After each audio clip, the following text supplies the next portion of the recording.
So far I've experienced the college within the last 3 months in 4 entirely different seasons, and that's gone from beautiful rain to ethereal snows and then the glorious sunshine of this morning.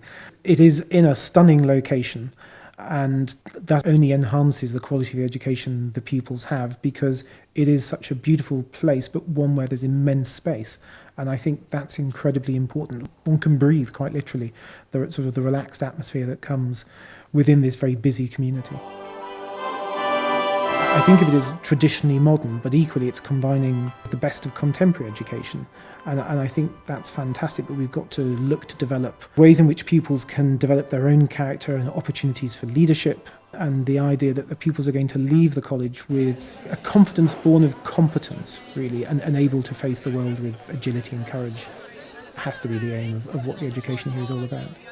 If I think about the pupils on every occasion that I've spoken to them, they have come across as being intelligent, aware, they are fun, they're engaging, they're articulate, and essentially just really good people to get to know. And that's when they're children, and you know that they're on a trajectory to be outstanding people when they go on to have left the college in a few years' time. So they have come across incredibly well, and I think part of that has to be the fact that there's such a strong sense of community, and they're anchored into that strong sense of community here at the college.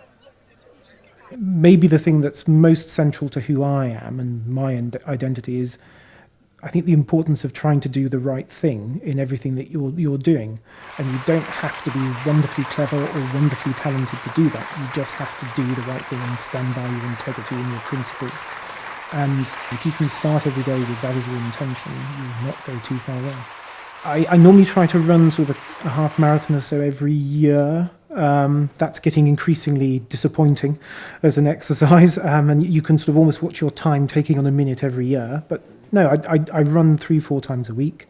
I like running with pupils, and it's a great way to keep fit. But I sort of spend equally large amounts of time walking and training dogs, and I think sort of somehow I cover about 60 miles or so on foot each week.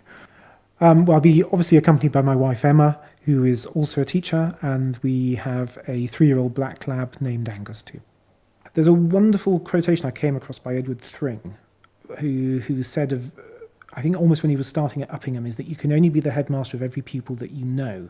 And if you don't know pupils by name, if you don't know what their background is, what their interests are, what their priorities are, whether they're happy, whether they need help in a particular way, then you're not really being their headmaster. And I think one of the wonderful opportunities for a school the size of Glenalmond is that it affords each member of staff, and including the warden, the opportunity to get to know every pupil in the school. My aim for the school is really one for the pupils, and it's very, very simple. And my ambition is that every Glenalmond pupil will leave the college with a clear set of values and the highest standards of effort, achievement, and personal integrity. I think it's very easy to identify a good school as being one that has good results, outstanding performances on the sports pitches, and virtuoso musicians. And I think Glenalmond has all of these in buckets.